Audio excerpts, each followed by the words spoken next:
There's an unexplored spirit that only reveals itself when I'm at the edge of collapse. And what I mean by that is, I mean, as someone who has pretty has and continues to have pretty bad mental health, there's this version of me, and this almost this remembrance that I have, like the indomitable human spirit, only comes out when I'm at the bottom of the well, right? I remember my last depressive episode. It lasted from like January till March, right? Because what happened in January, it was just like my mom got diagnosed with like her cancer came back after like 25 years, and we thought she was gonna die, and then I went back into addiction and all this type of stuff, right? And during this time, like I knew that like I was just gonna come out, like there was this part of me that this part of my spirit that it's like we'll be all right, like we're this is not how it ends, right? Like it'll be okay, like and the desire and the not necessarily knowing how I'm going to claw my way back out of it, but knowing that it's going to happen in some way, shape, or form.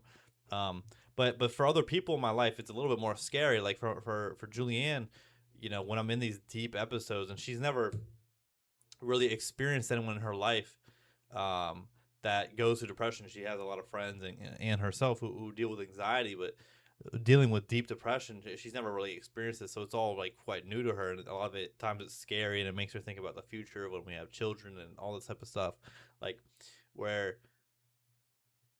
to her she's looking at me and I'm deep in addiction, or like the one night where she came home and she just went to go to the bathroom and there was just vomit all over the everywhere, like splattered all throughout the bathroom, and I was just like passed out because I drank almost a whole bottle of whiskey to myself. Like there's things like that where for her it's like how like it's the end. Like there's how is this person ever going to come out of it? And there's like she's like there's nothing I can do, or for her it's like there's nothing she can do to like help me out of this. And where does she put her faith when I'm like that? She has to put her faith in me, but I'm the one that's causing her stress. So how can she put her faith in me?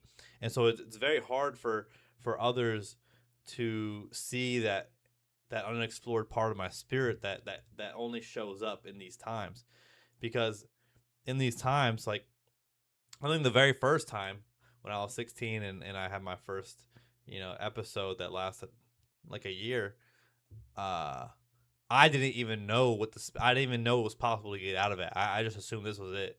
This was the rest of my life. Um, until something overcame me and I escaped that prison, right? But then of course, that was I escaped, and then I went back to it, and I escaped and I went back to it. But the thing is, after the first time, I talked about this yesterday a little bit. After the first time of escaping the despair, you get to be more familiar with that part of you that wants to live, because a lot of times, I forgot there's that great poem which is it's called "The View from Halfway Down," I believe, and the poem is really about you know if you commit or whatever and you jump off. Let's say you jump off a building, halfway down you're gonna be like, man, like you want to live, you don't want to die. It was just you wanted your suffering to end, right?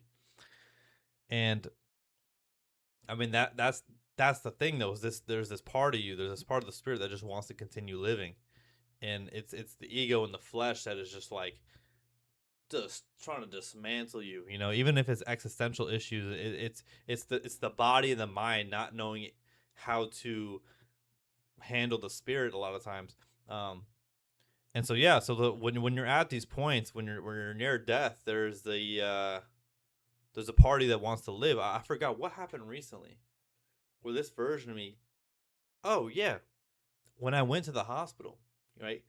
Because I'll be in depressive episodes for a while, and sometimes have like SI or suicidal ideation and these things, but I really was facing death. Like I had a time where my chest, like where my heart is completely compressed, and it felt like someone was just grabbing my heart, and then my left arm went completely numb, and also like it was radiating, which is for those that don't know, that's a sign of heart attack.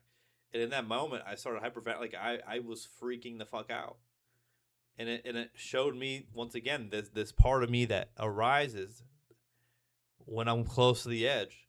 And this part of me that want it's a reminder that I do want to live. It's not that I want to die. I just want the suffering to end. So you know, and I was freaking out and like I drove myself to the hospital in the ER and I was like I think I'm having a heart attack and da da da da and like and they EKG'd me and I'm just like crying to the CNA as she's doing my heart and I'm like I don't want to die here like right. But that's that thing, right? That's I don't know, the overcomer of the depression is that there is always when you're faced with real death, you know, and even in deep depression, there's just this part of you that wants to live, and that is the part of you that almost motivates you and pushes you to climb yourself out of the well to claw an inch at a time, right? I mean, look, dude, I have fallen down into that well over over a dozen times.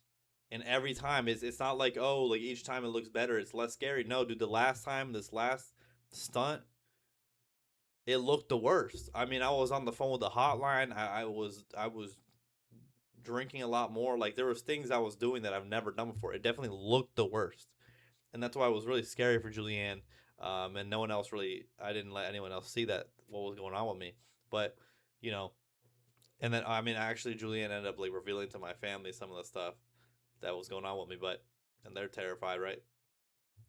But it never gets. So I'm saying like it doesn't get easy. It's not like oh like now each time I get into a depressive state it's like more chill like no this time was like the worst of all and it was like this is 10 years after this all started right but the difference is that I have a knowing that it will end right and it's not about like oh I'm just waiting for the day to come but sometimes it is like that because sometimes when you're deep in that well you just have to survive to the next day. You just have to keep having days of survival over and over again. It's like it's not like necessarily you're waiting for you're, well, in a way, you're waiting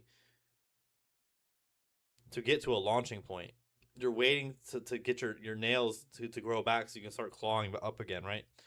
And in those are the most important days where you're kind of just like, and I'm like constantly telling Julianne like, hey, like usually she's like, well, how do you usually get out of this? I'm like, there's just a day that usually comes where I just like am over it, and I get sober and I start becoming and I becoming and like I start being like a you know a human again.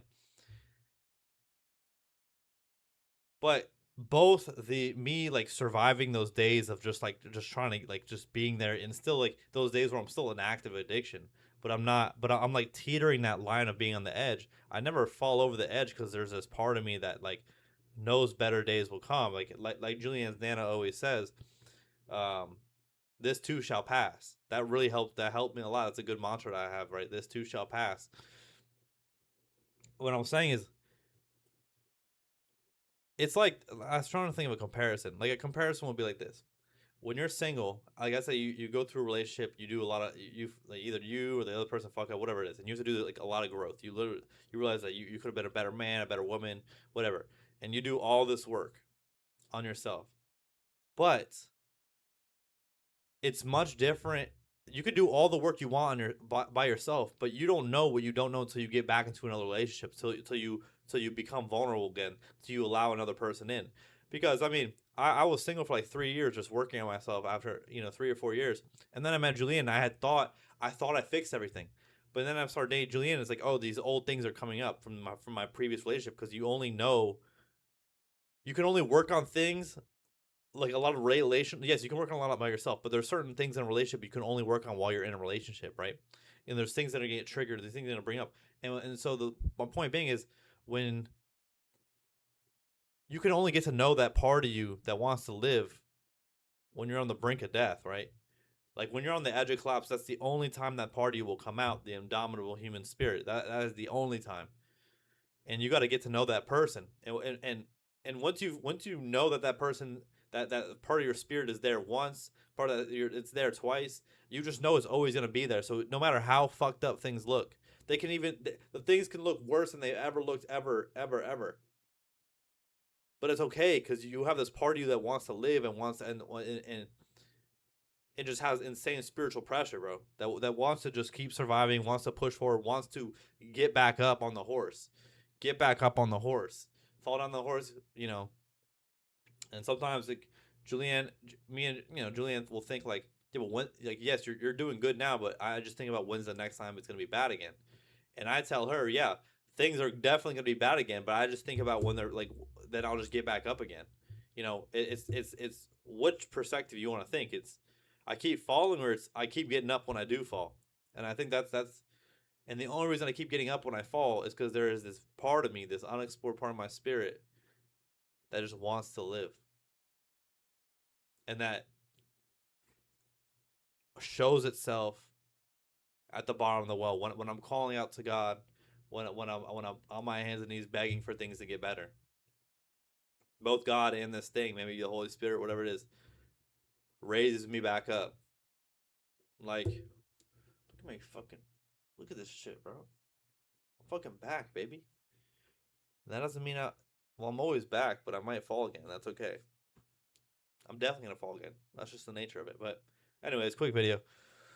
Also, the craziest thing happened today, bro. I'm at work and I go outside like 2 o'clock to go take a walk. And I get a little bit on the walk. Like I'm just in the parking lot of my uh my company building, whatever. I don't know what the word I'm looking for is. My office building, right? And all of a sudden, bro, 1,000 bugs come out of nowhere, and all of a sudden they're just flying all over me, bro. I'm like, dude, they're just dying. They land on me and they're dying. And I'm looking at everyone's cars. Everyone's cars has like 1,000 of these bugs just dead on their windshield. I'm like, what the fuck is? So I try to walk somewhere else, like farther away, to get away from these things, but they're just everywhere. I'm like, what is going? So I start freaking out a little bit. I'm like, holy shit. This is end times, bro. These are some locusts. Like they were really tiny, but I'm like, dude, this is weird as fuck. So then I'm like, all right, let me go back inside. I go back inside. The door, I have my office building is brick, and you have to use a fob to get in the building.